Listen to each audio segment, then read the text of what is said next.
Olá pessoal, hoje no Talks by Fujifilm a gente vai falar sobre os pets nas famílias e na sociedade moderna. Então não se esquece de se inscrever, de curtir, de compartilhar esse conteúdo. O episódio já vai começar logo depois da vinheta, eu espero que vocês aproveitem bastante.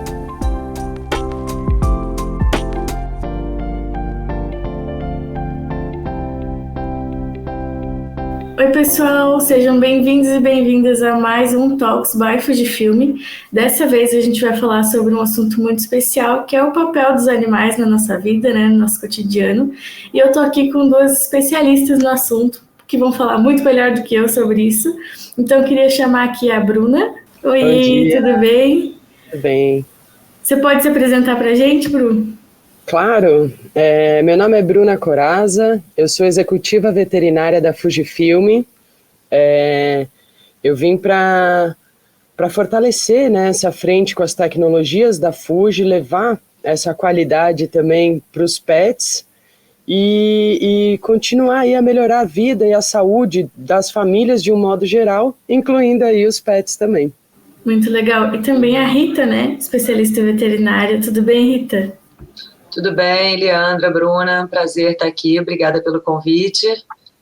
Eu sou veterinária, trabalho com comportamento e com clínica de cães e gatos e tenho assim como missão exatamente o que a Bruna falou, melhorar a vida das famílias. Hoje em dia a gente chama de família multiespécie, né? O que importa é a harmonia entre todos esses seres de espécies diferentes e tem muita coisa bacana para fazer para ajudar, para melhorar essa convivência. Sim, demais. A gente sabe que ao longo do tempo, né, os animais foram sendo inseridos cada vez mais no nosso cotidiano, como a parte da família mesmo, como amigos, e esse bem-estar que a gente procura de qualidade de vida também está muito aplicado a eles, né, ao bem-estar dos animais. Então, eu queria perguntar para vocês duas, assim, como que vocês observam que essa mudança aconteceu, dos animais entrarem nos lares das pessoas, especialmente, como a gente fala, os gatos, os cachorros. Como que vocês viram essa mudança acontecendo? O grande objetivo aqui hoje é exatamente a gente conversar um pouco sobre isso, né? Sobre a mudança do pet nas famílias, do modo que eles vêm tendo essa presença muito mais ativa e que a veterinária ela sempre trabalhou como uma frente de saúde multiespécie, né? Como a doutora Rita comentou. Então, eu acredito que agora com esses animais dentro de casa, mais próximos da família, é mais importante ainda essa atuação, né? Eu já sou veterinária há quase 30 anos, e assim, eu senti isso na minha rotina, mas a gente, quando pensa nas nossas avós, a gente sente mais ainda. Os cães e gatos nem entravam em casa, quanto menos subir na cama, quanto menos fazer um diagnóstico, um exame um pouco mais tecnológico, né, um pouco mais custoso. Antigamente era aquela coisa assim, tá comendo, tá bebendo água, tá fazendo festinha, tá tudo bem. O parâmetro de bem-estar era muito raso, digamos assim, não considerava o bem-estar emocional, né, não considerava as relações, e era mais distante mesmo, porque os animais não entravam dentro de casa. Hoje em dia eles dormem na cama, né, na grande maioria das vezes. A gente pode dizer que é uma família mesmo. Nem todo mundo gosta e se identifica com a história do filho, pai, mãe, porque filho humano é humano, mas tem outras famílias que se identificam completamente. Então a gente tem que também respeitar essas diferenças e entender que não dá mais para olhar como era antigamente. Não dá, é uma ida sem volta. É como a tecnologia, né? Você não adianta você ficar querendo andar para trás, porque é daqui para frente, né?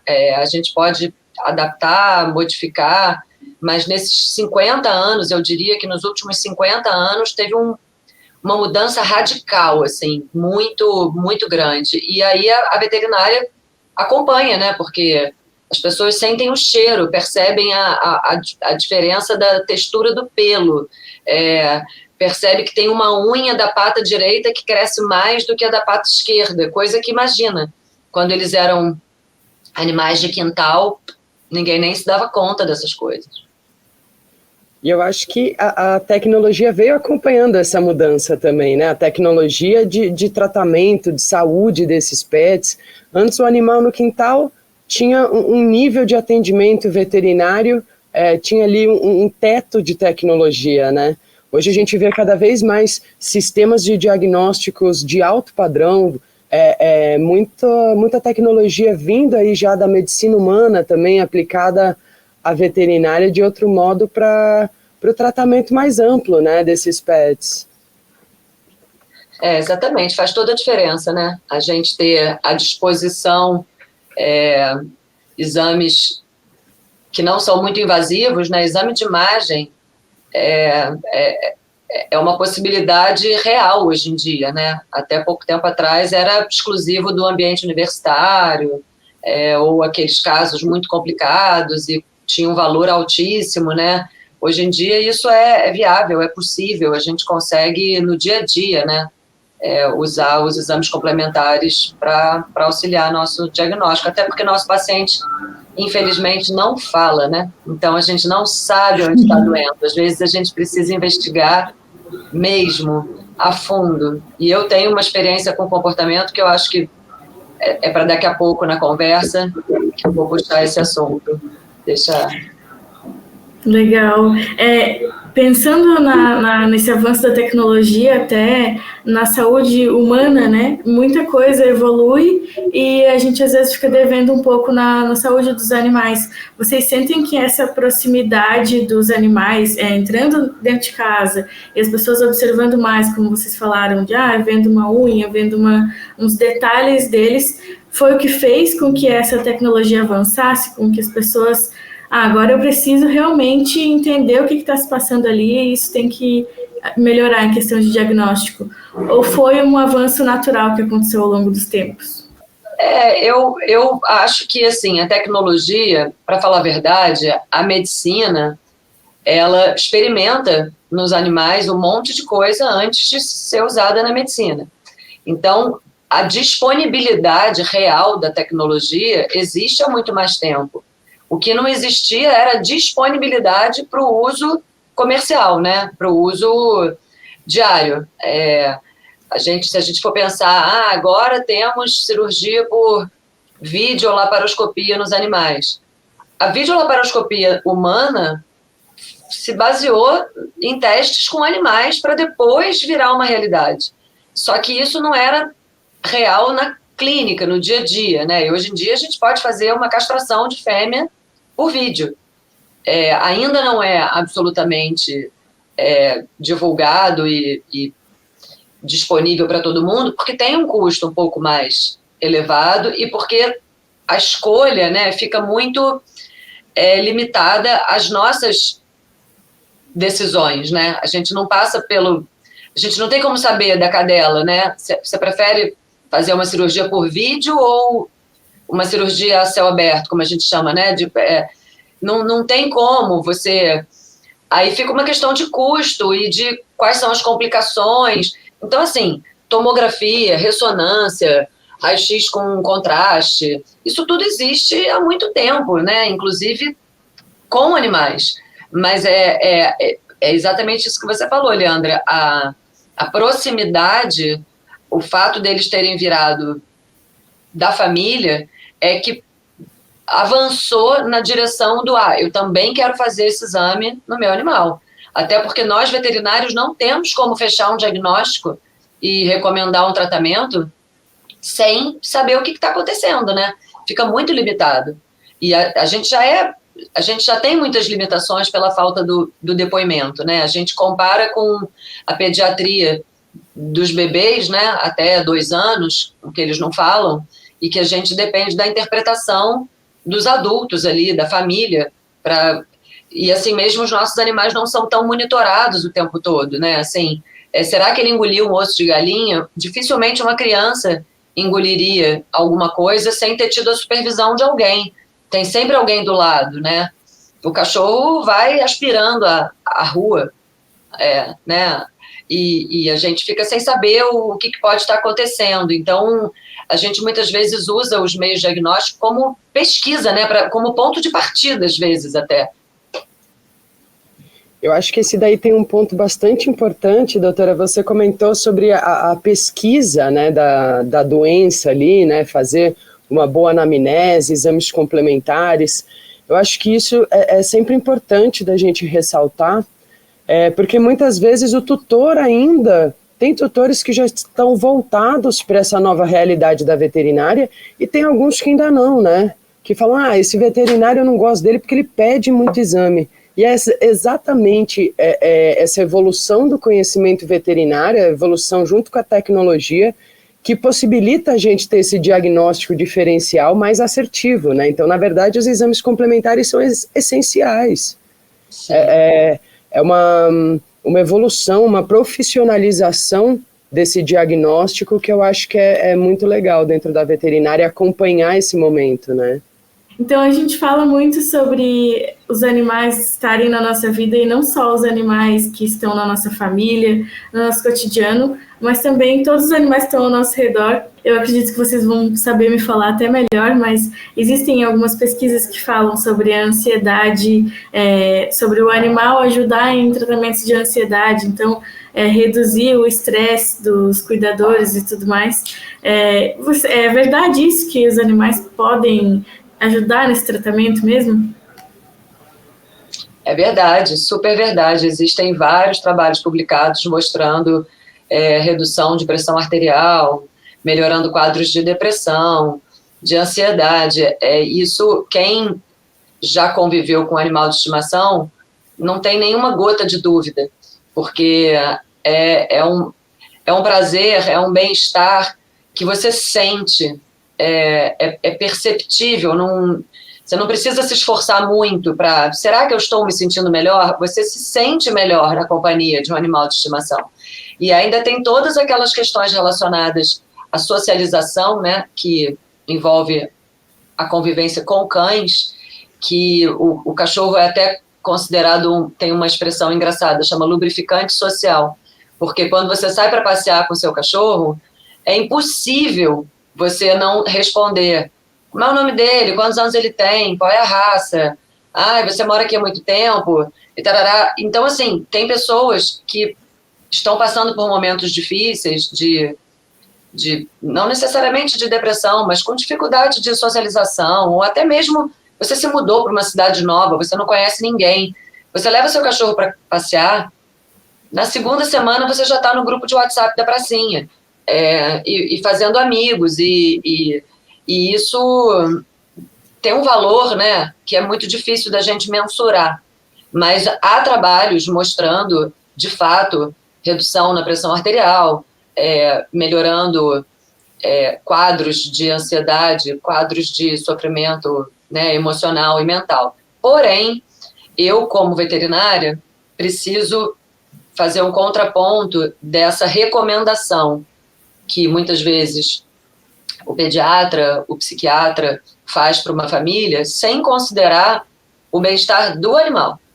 Eu sou quem vou olhar para o bicho. Tá, você é médico, está preocupado com o seu paciente humano. Agora, a gente não pode inserir um animal dentro de uma família que está absolutamente disfuncional, com problemas graves de saúde, com a expectativa e com a aposta de que ele vai ser a solução. Não só ele não pode se responsabilizar por essa solução, e nenhuma solução é mágica, né? Não existe milagre, não existe, coloca um cachorro que vai resolver tudo, isso não existe para nada. Como a gente tem que se preocupar com esse ambiente está saudável para esse cachorro, em que situação que ele está sendo, né? A que situações que ele está sendo exposto, qual é o risco até mesmo que ele está correndo ali naquele ambiente. E então eu acho que os profissionais de saúde humanos, eles precisam pensar nisso também. O mais bacana, eu acho, é quando tem uma associação, né? Quando a gente junta forças, quando o médico ou o psiquiatra, pediatra ou fisioterapeuta, não importa, aquele que está cuidando da saúde dos humanos tem uma relação com o veterinário para se aconselhar, para tentar entender. A adoção de um animal adulto, por exemplo, pode ser muito mais bem sucedida numa situação dessas do que colocar um filhote. Porque o filhote, ele demanda uma energia, uma atenção que essa família que já está com problemas não costuma dar conta. É mais uma camada de afazeres. Esse filhote, ele precisa de uma atenção, de uma dedicação prazerosa, né, de interação prazerosa. As pessoas precisam estar dispostas e felizes ali com ele. Fora que o filhote é uma incógnita, né? Por mais que ele seja de uma raça específica, que a gente espera um determinado comportamento, um determinado tamanho, filhotes crescem e desenvolvem seu comportamento de uma forma imprevisível. Então, muitas vezes, isso vira mais uma questão para aquela família, e não uma possível solução, é um pouco forte, mas e não Sim. uma ferramenta de terapêutica, né? Então, é muito importante isso. Eu, às vezes, fico chateada, inclusive, quando eu vejo animais sendo colocados em situações que ele não podia estar ali para resolver esse problema que não é da alçada dele, e ele ainda está em risco, né? Porque as pessoas perdem a cabeça, porque não tem paciência e tal. É uma responsabilidade, né? Trazendo um pouco para o meu pessoal, em 2021 eu perdi o meu pai e a minha família eram 4 pessoas, né? Então, eu, meu irmão e a minha mãe morando na mesma casa junto com meu pai. A gente ficou muito com aquele vazio e não conscientemente a gente adotou um gatinho. Eu digo não conscientemente porque hoje eu vejo que foi pela falta. Mas na época eu fiquei muito tocada por uma situação de uns gatinhos que foram abandonados na minha cidade. E a gente adotou esse gatinho e ele faz parte da família, mas quando eu me mudei de cidade, eu percebi que ou eu faria o capricho que é ter ele perto para matar essa solidão de cidade nova e tudo mais que você comentou, ou eu deixaria ele numa casa bem maior, com a minha mãe, com meu irmão, com mais conforto. Então, eu acho que tem esses dois lados. Tem muito do bom senso também, né? A gente tem capacidade cognitiva para entender o que é melhor. A gente não pode obrigar ele a ficar nos lugares que seriam pior para ele, né? Então, eu acho que esse ponto é bem interessante que você tocou, que realmente pode ajudar nesse processo de um momento de luto, um momento difícil, um processo de ansiedade, de depressão, mas que a gente tem que cuidar muito porque não é um remédio, né? É um animal, é um ser vivo. Então, Bruna, o que você pensa assim, sobre essa adoção de forma responsável também, que não seja impulsiva? Eu acredito que principalmente nesses casos, né, do animal participar de algum momento de cura dentro da família, aí que eu acho que entra ainda mais a questão da adoção. Como a doutora Rita comentou, algumas pessoas pegam raças específicas, né, porque eu sei que essa daqui vai ficar pequena, porque vai caber no meu apartamento, ou então até porque eu acho bonitinho, e no final, não pensando no que essas raças carregam de características, acabam fazendo também um movimento muito errado. Então, hoje a gente vê Border Collie, que é um animal super amoroso, só que super ativo, e que precisa ali da demanda, como a doutora comentou, vou pegar um filhote, ele precisa andar, ele precisa correr, ele precisa socializar, ele precisa de atividade. E aí as pessoas colocam ele dentro de um apartamento, porque ele é fofo, e acaba estressando, vira um animal até agressivo, destrói a casa inteira, e aí acaba, na verdade, se tornando um problema a mais para essa família que foi procurar um animal, né, de modo positivo, acaba virando um problema, e acaba sendo um super problema para o animal que está passando todo esse estresse, né? E aí, voltando também um pouco para essa questão de raça, a gente vê algumas raças que têm predisposição a algumas doenças, e as pessoas acabam pegando esses animais e não olhando para isso, e depois fala, poxa, mas eu comprei o cachorrinho e ele tem isso. Sim, faz parte aí, né, do pacote, faz parte também esse cuidado veterinário. Então, eu incentivo muito a adoção, eu acho que é um movimento super necessário. Como a doutora comentou, adoção de adultos, adoção de idosos, né? Vamos trazer aí uma qualidade para esses bichinhos e pensar nesse lado, né? Como você comentou, eu sei que ele teria uma qualidade melhor lá numa casa, com espaço, ele já está acostumado à rotina, ainda mais gato. Então, acho que é um pouquinho aí dentro disso. E o legal também desses processos de cura, né? Que a gente vê não só esses animais dentro de casa, com as famílias, mas também trabalhos super legais em hospitais, né? Levando os animais para visitar pacientes. Tem a ecoterapia, que trabalha muito também com diversas frentes, né, de saúde. Aí, então, acho que é bem interessante, mas sempre associando a parte médica humana com a parte médica veterinária para essa sinergia funcionar bem. Queria só fazer um complemento aqui. Existe a possibilidade de você conviver com animais e se beneficiar dessa relação sem necessariamente adotar, porque a adoção precisa ser responsável e um compromisso de muitos anos, a não ser que você realmente adote um animal idoso ou adulto, que a gente diminui um pouquinho, mas a expectativa de vida média, vamos colocar nos 15 anos, né? Então, uma pessoa de 85 anos adota um filhote, porque vai fazer bem para ela, eu tenho que ser pragmática e um pouco desagradável e dizer, gente, essa conta não fecha. Essa pessoa vai viver até 100 anos cuidando desse animal? Se ela tem 85, esse animal vai viver. Então, assim, é possível você visitar um abrigo, é possível você fazer lar temporário, é possível você fazer algum trabalho voluntário que te aproxima dos animais, que te traz esse benefício, esse bem-estar, sem necessariamente dar esse passo grande que é a adoção. E isso, em todas as cidades, se você se voluntariar para ajudar no abrigo, vou uma vez por semana lá brincar com o cachorro.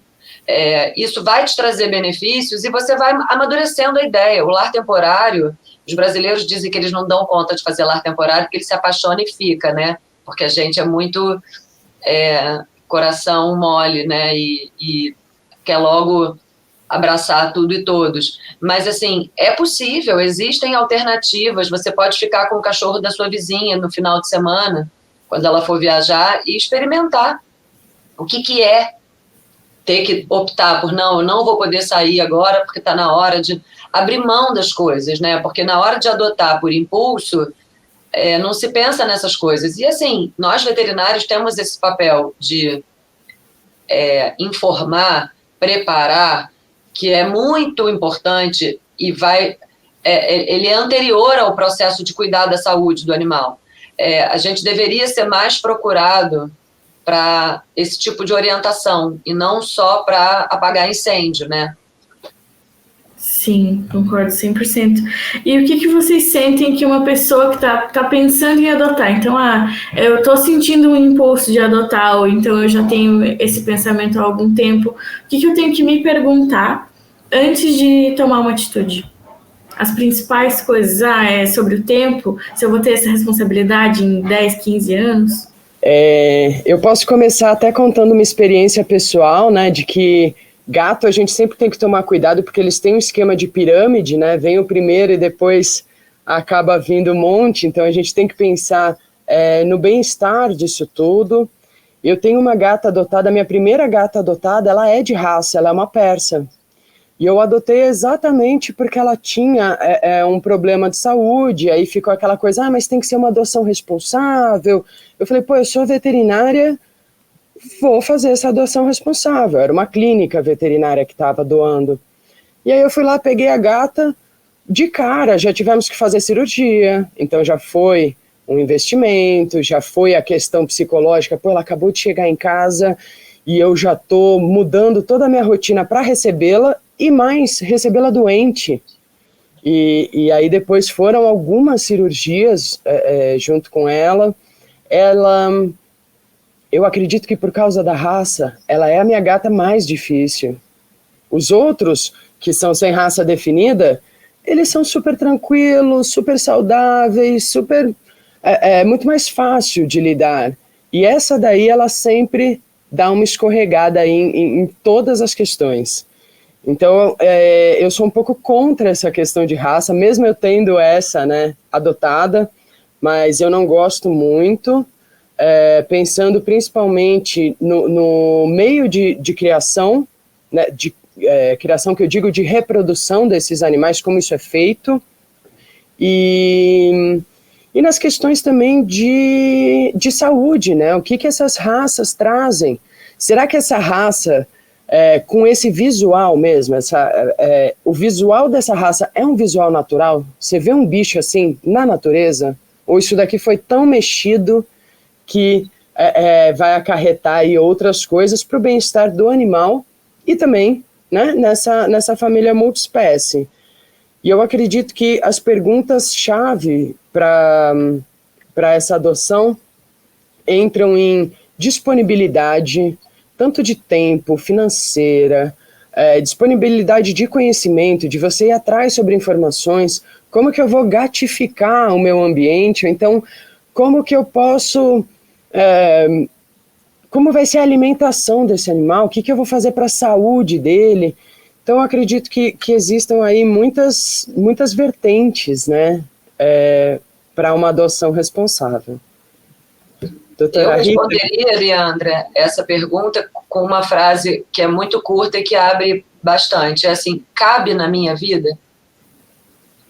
Porque aí você tem que pensar, o cabe, ele entra o financeiro, ele entra o tempo, ele entra a casa, porque você pode ter um dog alemão num apartamento pequeno se você passa o dia inteiro com ele na rua, se você leva ele para trabalhar, se você sai para o barzinho à noite, leva ele, se você passa o final de semana num sítio, leva ele, e a qualidade de vida dele pode ser melhor do que a de um chihuahua que mora numa casa enorme, que ninguém nem dá bola para esse cachorrinho. Então, esse cabe, e esse cabe tem que ser um pouquinho, tem que ter um exercício de futurologia, por mais que ninguém saiba o que será do futuro, as crianças e os adolescentes que imploram por animais de estimação se comprometem com ajudar. E se esses pais forem parar para pensar mais de 2 minutos, eles vão ver que é um compromisso furado. Porque essa criança vai crescer, vai entrar na faculdade, vai mudar de cidade. Daqui a pouco ela casa. Dependendo da idade, quando você faz as contas, você fala, gente, é claro que isso vai sobrar para mim. Então, esses adultos responsáveis, eles têm que saber desde o primeiro minuto que o responsável é ele. A criança, o adolescente, ele pode dar uma força, ele pode dar uma ajudadinha com determinadas coisas. Mas, assim, a responsabilidade é do adulto. E em relação às raças, a gente tem criadores maravilhosos, sérios, compromissados, que fazem um processo de seleção genética bacana, fazem os exames, algumas raças precisam de exame de imagem para diagnóstico de displasia, para diagnóstico de algumas outras malformações na coluna, e que se você tem um animal, uma fêmea e um macho que já carregam essas questões genéticas, eles não podem reproduzir. Não é porque ele tem aquela cor que é a que mais vende que você vai reproduzir ele. Então, assim, tem que tomar esse cuidado e também tem que tomar um cuidado ao contrário. Eu sinto algumas famílias frustradas quando adotam um vira-lata e o vira-lata adoece. Aí vem quase que me cobrar, assim, mas Rita, vira-lata não é, tipo, isento de doenças? Eu falo, não, gente, ele é um ser vivo como outro qualquer, né? Então, a gente tem vira-latas com doença de rico. As pessoas falam, nossa, meu vira-lata é alérgico, socorro, gasto uma fortuna, o shampoo custa 3 vezes o preço do meu shampoo. Eu falo, acontece. Então, esse cabe na minha vida inclui tudo isso. Eu, às vezes, faço umas perguntas bem chocantes, assim, de propósito, tipo, para a pessoa parar para pensar se ela seria capaz mesmo. Assim, você pode adotar um animal agora e daqui a 1 ano ele se torna diabético. E você vai precisar aplicar insulina injetável 2 vezes ao dia. Claro que ninguém está planejando, nem desejando isso. Mas e se isso acontecer? Vai rolar? Você vai... Cabe na rotina, né? Cabe na sua vida? Cabe, porque ninguém planeja isso, mas acontece. E as raças muito deformadas já estão sendo proibidas em alguns países, né? Os animais de focinho muito achatado, tem alguns países que já não se pode mais reproduzir, porque eles não respiram, eles não conseguem dormir, porque eles não respiram direito. E aí entra numa coisa muito louca, né? De uma realidade quase distópica, assim, né? Da gente ter animais com um shape desejável por alguma coisa que alguém inventou e todo mundo embarcou, mas que a qualidade de vida dele as companhias aéreas não aceitam os animais braquicefálicos para viajar, porque sabe que a taxa de óbito é altíssima. Olha que loucura. Em parques o pessoal sai para passear com alguns braquicefálicos, o cachorro está com a língua lá embaixo, aquele baita calor, aquela situação super esquisita. As pessoas estão ali com o animal sem pensar nessa questão da respiração, né? E sem saber, né? Não cabe a gente julgar essas pessoas também, porque elas não sabiam. Elas acharam fofo, elas compraram porque elas acharam fofo, né? Não tem essa reflexão, né? Sim, mas é importante trazer essa reflexão para quem está assistindo, né? E essas atitudes impensadas, até olhando para alguns dados que a gente tem da pandemia, daquela época que muita gente, estando em casa, adotou os animais e aí não pensou se cabia ou não na vida, especialmente na vida pós-pandemia, acabou abandonando. Aí a gente tem um número de 40%, né, de acréscimo nesse abandono dos animais, que é muito triste, mas pensando aqui nos criadores sérios, nas pessoas que levam a sério, que pensam na saúde do animal e nessa responsabilidade, vocês sentem que esses comportamentos, apesar de ainda existir muita gente responsável por aí, vocês sentem que isso tem evoluído, que tem se debatido mais sobre isso, ou ainda está com muito chão pela frente? Tá melhorando bastante, mas infelizmente o nosso país é quase um continente, né? A gente sabe que tem muita desigualdade social, né? Muita falta de informação. Então, uma coisa é a gente pensar nas cidades grandes, nas capitais, outra coisa é a gente pensar no interior, nas cidades pequenas. Então, é muito importante divulgar, estimular mesmo informação de qualidade gratuita, para que isso chegue para todo mundo, né? Não pode ficar. A gente já sabe que a parte tecnológica da medicina fica muito limitada às cidades grandes e a quem tem um poder aquisitivo mais alto, né? É muito difícil a gente conseguir numa cidade pequena. Eu que tenho um site que eu respondo pergunta desde 2010, muitas vezes as pessoas me falam, mas aqui na minha cidade não tem. Eu não tenho nem como fazer uma ultra.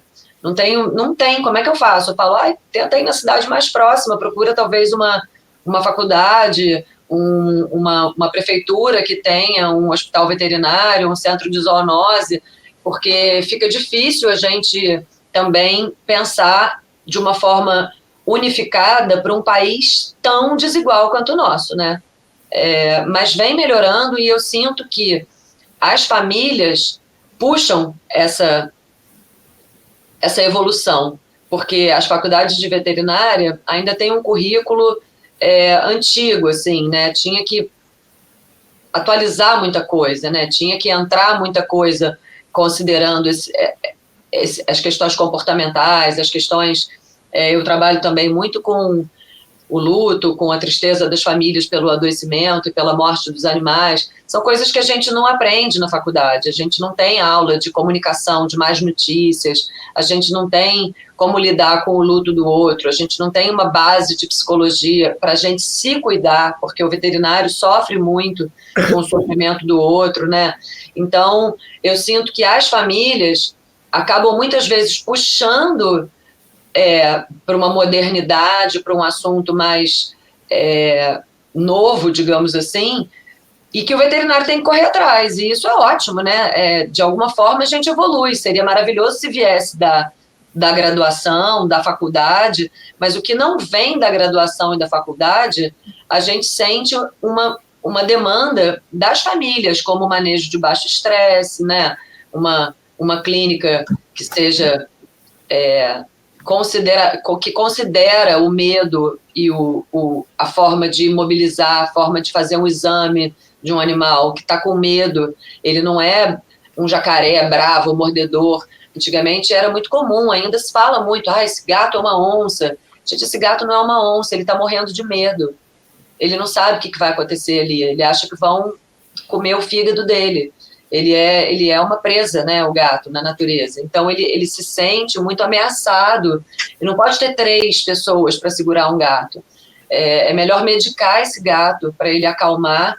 E isso a gente ainda está engatinhando no Brasil, mas a gente sente esse movimento vindo, claro, de uma parcela, né, dos veterinários, dos responsáveis, mas muito vem das famílias, né, que estudam esse assunto, acompanham na internet, né, seja lá onde for, e aí cobram, né, falou, peraí, você não vai segurar meu gato pelo cangote. Não, enforcador no meu cachorro? Não, vou embora, vou para outro lugar, se vocês não souberem manejar ele de outra forma, e isso é uma maneira de evoluir, né. Só para complementar o que a doutora Rita trouxe, você comentou que desde 2010 você responde perguntas online, né?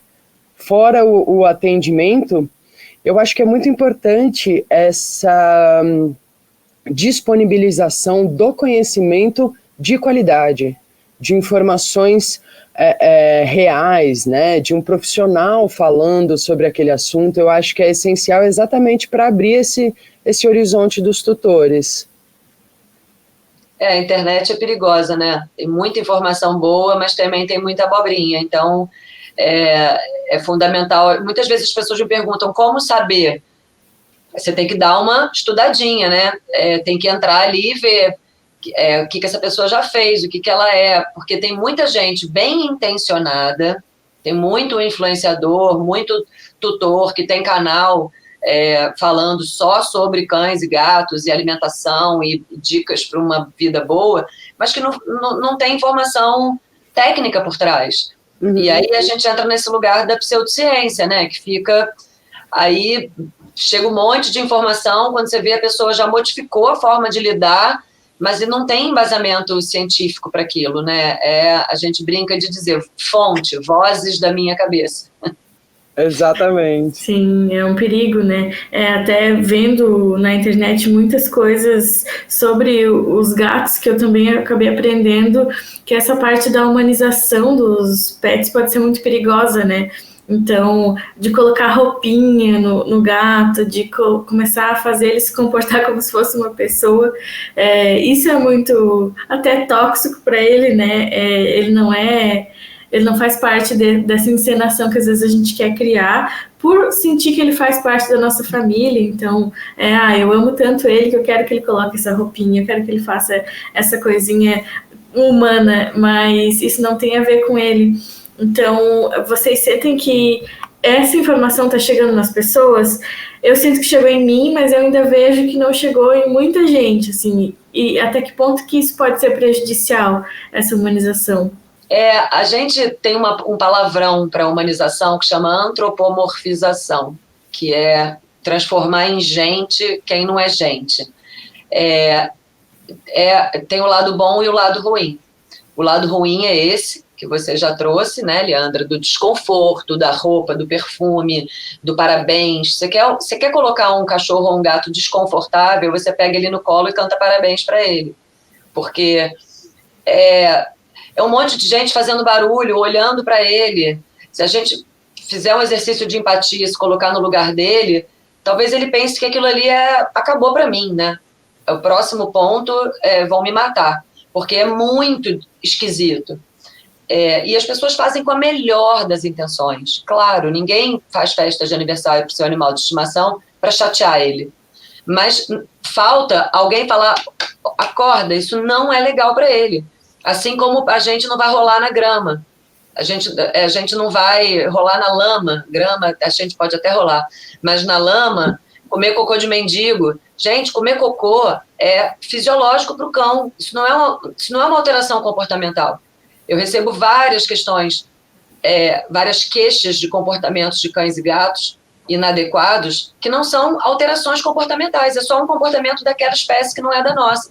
Cheirar o bumbum um do outro, comer fezes do outro. Isso é inaceitável para a espécie humana. Então, fazendo um paralelo um pouco radical, assim, mas para assustar, cantar parabéns para o cachorro, com ele no colo, é muito estranho. Então, a gente tem que pensar nisso. Agora, o lado bom da antropomorfização são os cuidados de saúde, são os exames, são as considerações sobre bem-estar, que ele não... porque ele é meu cachorro, ele tem que aceitar tudo que eu faço. Ele tem que dançar conforme a música da minha casa. Não, ele é um indivíduo com desejos, medos e limites que a gente precisa respeitar. Mas que exagero, meu cachorro não precisa ser o centro da minha casa. Não, mas ele não precisa ser o centro da sua casa, como, aliás, ninguém precisa ser o centro de nenhuma casa. Nós somos membros de uma família e cada um tem seu espaço a ser respeitado e contemplado com aquilo que dá, com aquilo que não dá, né? A gente faz isso o tempo inteiro com as crianças. Não dá para comer todos os chocolates antes do almoço, mas você pode ter um. E essas negociações, para poder ser bem feito, a gente precisa entender quais são as necessidades da espécie, quais são as características e necessidades naturais daquela espécie. Nós somos de outra, né? Então, tem coisas boas e coisas ruins da antropomorfização, da humanização. Eu acho que é uma linha bem tênue e que é bem perto do que a gente comentou aqui, né? Em todo esse tempo, de usar aí um conhecimento de qualidade para definir aonde essa linha começa e termina, e sempre o apoio profissional também, né? Perguntar ali para o veterinário, será que esse parabéns é legal? Não, pensa no natural, né? Como que esse animal estaria... qual que é a natureza dele? Então, acho que é um pouco de bom senso aliado a conhecimento aí para essa definição. Exatamente. E pensando nessa parte boa também que vocês comentaram da evolução, né, da busca por mais exames e tudo mais, como que vocês sentem que a tecnologia tem trazido de benefícios, assim? O que vocês sentem que a tecnologia trouxe de benefício para os animais? Eu acredito que essa parte da qualidade do diagnóstico é muito legal para toda a área veterinária, né? Não só pet, mas também grandes animais, selvagens também, né? Eu acho que a tecnologia tem agido muito a esse favor da saúde, da gente, com certeza, a doutora Rita já viu, antigamente o veterinário fazia diagnóstico por cheiro, né? Não, isso daqui tem cheiro de tal doença, isso daqui eu já sei que é isso, pelo jeito da ferida eu sei que é isso. E aí, pode acertar? Mas quando a gente tem um exame comprovatório de qualidade, principalmente como a doutora também comentou, exames de imagem, você está vendo ali, eu acredito que a tecnologia tem ajudado muito nesse sentido. Até antigamente, muitas vezes a gente tinha, o cachorro adoeceu, tem que sacrificar, né? Tem que fazer eutanásia, não tem o que fazer. E hoje a gente consegue já evoluir, até a doutora comentou que hoje a gente põe aí numa média de vida, né, dos pets de 15 anos. Antigamente você jogava muito menos do que isso, né, de longevidade. Hoje nós temos cachorros super idosos, gatos também, né, com qualidade. Com qualidade, porque não adianta ter 25 anos morrendo de dor, desidratado, não faz sentido, né? Exatamente, a gente consegue trazer a qualidade de vida com a longevidade, né? E isso até com exame laboratorial, com exames de imagem, é uma gama muito grande que hoje a gente consegue ter aí na veterinária e que que traz aí uma fidedignidade a esse diagnóstico, traz uma qualidade. Eu acho que é bastante legal essa evolução.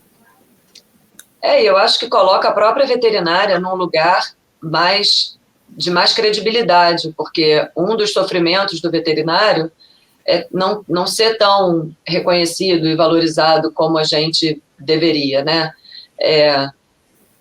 Porque é tudo assim, o veterinário faz diagnóstico pelo cheiro. Claro que a gente continua podendo usar todos os nossos sentidos num diagnóstico, até o sexto sentido pode ajudar, mas a imagem, o exame, a comprovação, ela é fundamental, até para essa família muito mais exigente que a gente tem hoje em dia, né? Se você está falando de cidade grande, de pessoas com poder aquisitivo alto, não dá para ser, eu acho que ele está com não sei o quê.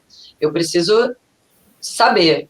E na área de comportamento, agora eu vou puxar a brasa um pouquinho aqui para minha sardinha, porque esse é um assunto que, como eu tenho essa missão de divulgar informação, eu faço isso na televisão, no rádio, no Instagram, no site, eu me divido mesmo com essas duas missões.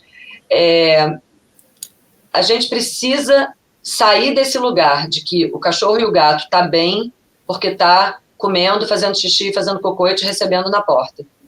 Eu, atualmente, nos meus atendimentos de comportamento, eu levanto a questão da dor em todos os atendimentos. Eu posso não ter nenhuma pista de que aquele animal está com dor. Ele não manca, ele não vomita com frequência, ele não tem uma determinada posição esquisita que ele deita, porém ele vou dar um exemplo, ele é reativo com outros cães. Me chamaram lá para isso. Esse cachorro late demais, qualquer barulho que passa no corredor, e quando eu saio para passear com ele é insuportável, ele avança em todos, ele late para todos, a gente nem passeia mais, porque ele não gosta de passear. Aí, para além de avaliar a qualidade de vida desse animal dentro dessa casa, o que ele come, se ele está saudável, eu tenho que pensar, pode ser que esse cachorro tenha um desconforto, uma dor, que eu vou ter que fazer assim, um esforço para descobrir onde que deve ser, em que sistema deve ser, porque se ele manca ou se ele vomita, ele já me dá uma pista. Mas se ele é um cachorro aparentemente saudável, ou às vezes as famílias acham que vomitar uma vez por semana é normal, porque ele come besteira na rua e ele vomita depois. E o que a gente acaba descobrindo? Quando eu consigo, né, eu faço uma parceria com o veterinário clínico desse animal, quando eu estou ali só como comportamentalista, né? Eu peço, posso falar com o veterinário que cuida da saúde dele? Pode. Falo, oi, tudo bem? Eu atendi o seu paciente e eu acho que ele pode ter algum desconforto físico que a gente ainda não sabe. É difícil eu convencer essa família e esse veterinário disso. Mas quando a gente consegue convencer e o exame de imagem chega, 90% das vezes o queixo cai. Porque você olha aquela radiografia daquela pelve, ou você olha aquele resultado daquela tomografia, daquela ressonância, e você fala, como é possível esse cachorro pular como ele pula com essa... Isso dói, gente, é claro que isso dói. E aí entra um exercício de empatia difícil, porque a gente não consegue, de fato, se colocar no lugar do outro, que é o cachorro e o gato e os animais como um todo têm uma relação com a dor completamente diferente da nossa. Eles são obrigados a funcionar com dor mesmo, têm um poder adaptativo absurdo, então os quadros de dor crônica são perpetuados por anos, e como eles são quadrúpedes, as dores musculoesqueléticas são compensadas, né? Aquele meu joelho direito dói muito, então eu jogo tudo para frente e para o joelho esquerdo.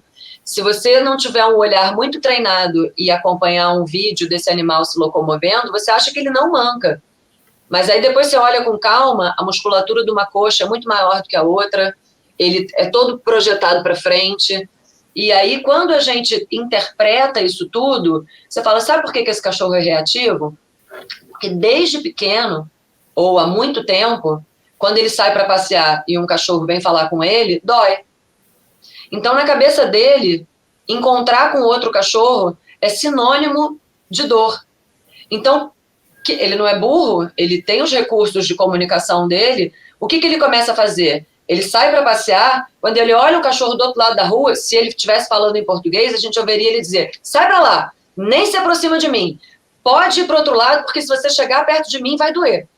E isso é tão difícil de quebrar, de acionar, de chegar nesse lugar. Então, assim, atualmente, eu e algumas amigas veterinárias que trabalhamos com isso, tem um curso de dor muito interessante sendo divulgado no Brasil inteiro, a gente precisa acender esse alerta. Os nossos animais têm dor silenciosamente, porque ele não avisa. Na natureza, ele tem que ir com dor mesmo. Ele não pede ajuda para a mãe, ele não abre a gaveta de remédio, ele tem que se adaptar e funcionar com aquela dor.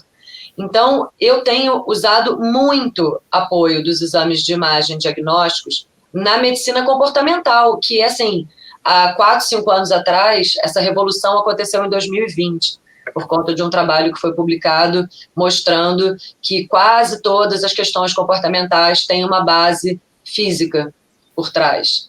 Então, é assim uma missão mesmo, sabe? É difícil, mas a gente vai chegar lá.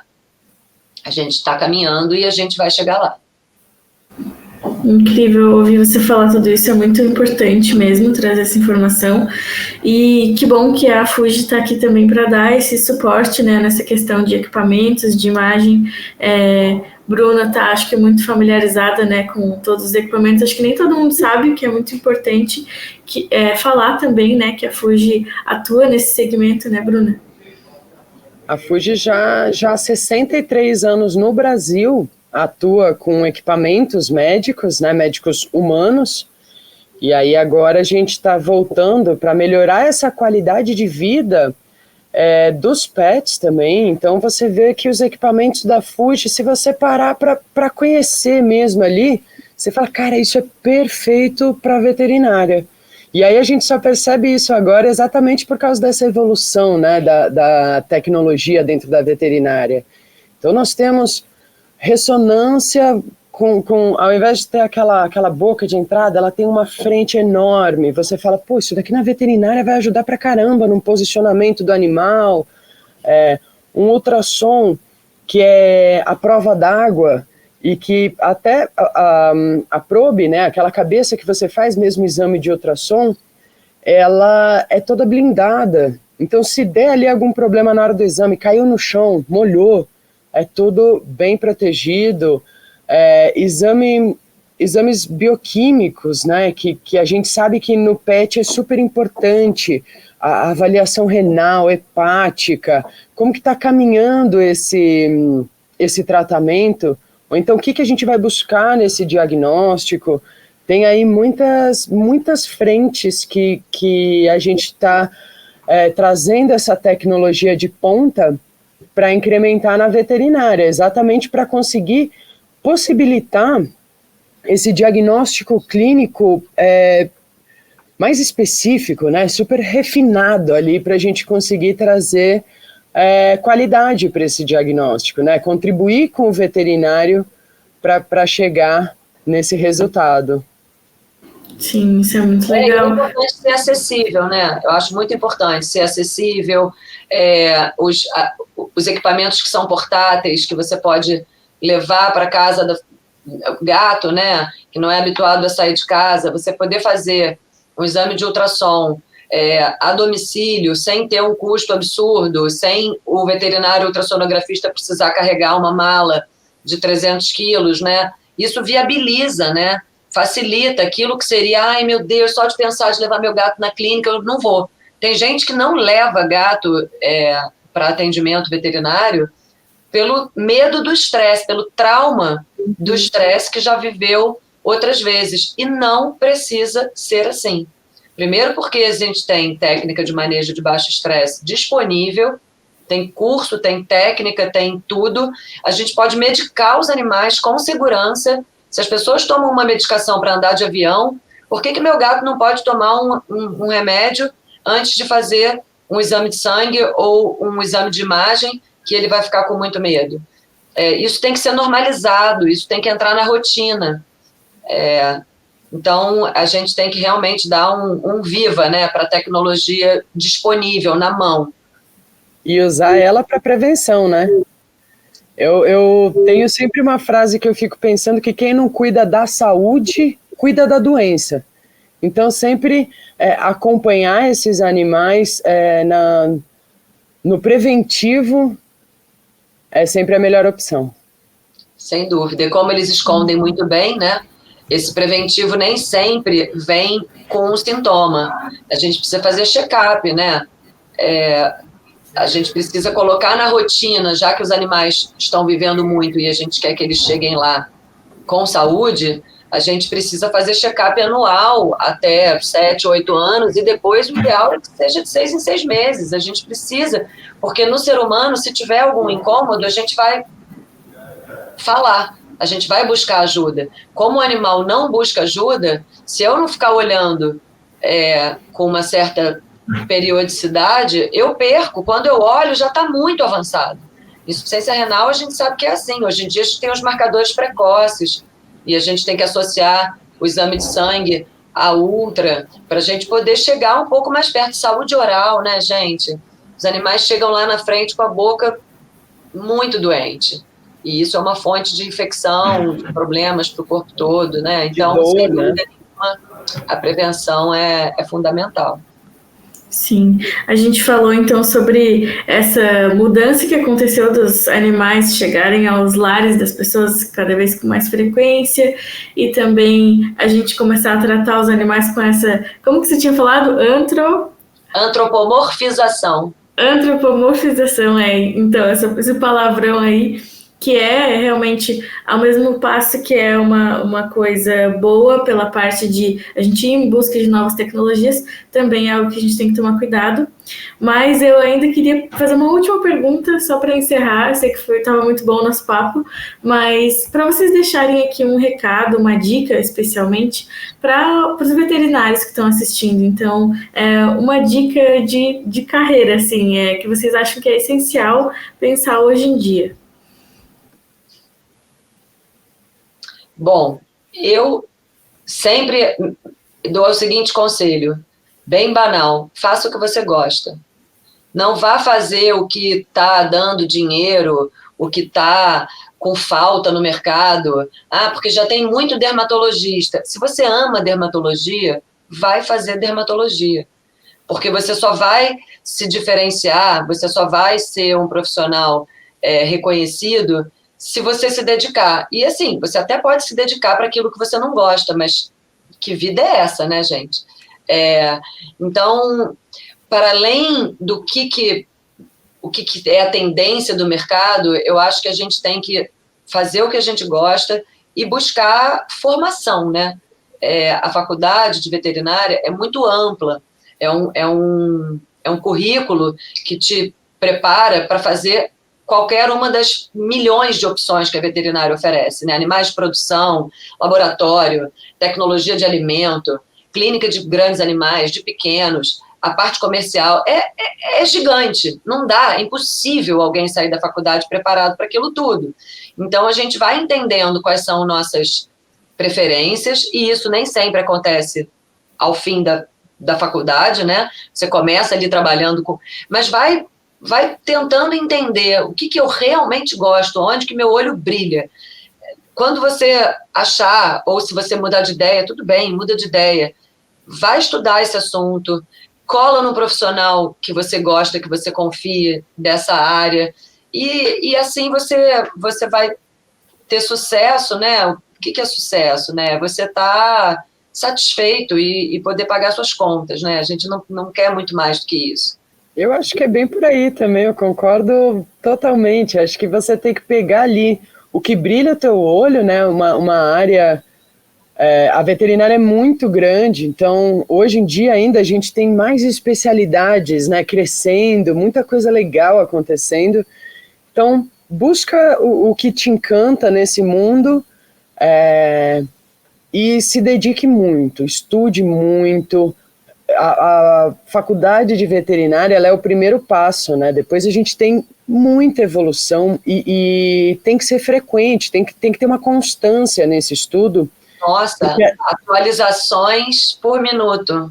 É muito rápido, é muito dinâmico, então a gente tem que acompanhar, né, todas essas informações do mercado e muita ética, muito cuidado. Você está aqui para cuidar do bichinho, do animal, mesmo que você trabalhe em outra frente, né, como eu aqui na área comercial, eu estou trabalhando em prol da saúde desse animal, então eu tenho também uma responsabilidade ética com o veterinário clínico que está ali fazendo atendimento com os meus produtos, que sejam equipamentos, ou o pessoal que trabalha com medicamento, né? De trazer a qualidade para o animal. Então, acho que entra aí essa parte ética. A nossa prioridade tem que ser os animais, né? A gente tem que pensar a saúde de uma forma única, mas a nossa prioridade é essa. E isso a gente, às vezes, precisa marcar, né? Em várias situações da nossa vida, a gente sente que se deixar, vão levar a gente para um lugar de prioridade dos humanos, né? E a nossa prioridade é para ser, claro, a harmonia de todos, mas o nosso foco é a saúde animal, sem dúvida nenhuma. Sim, muito legal. Muito obrigada, Bruna. Muito obrigada, Rita. Foi demais esse papo com vocês. As redes da Bruna e da Rita vão estar aqui embaixo, então vocês podem conferir e acompanhar elas. Muito obrigada a todo mundo que assistiu. Não se esqueça de se inscrever no canal e deixar o like. E até o próximo Talks by Fujifilme. Tchau. Muito obrigada. Obrigada pelo convite, foi ótimo.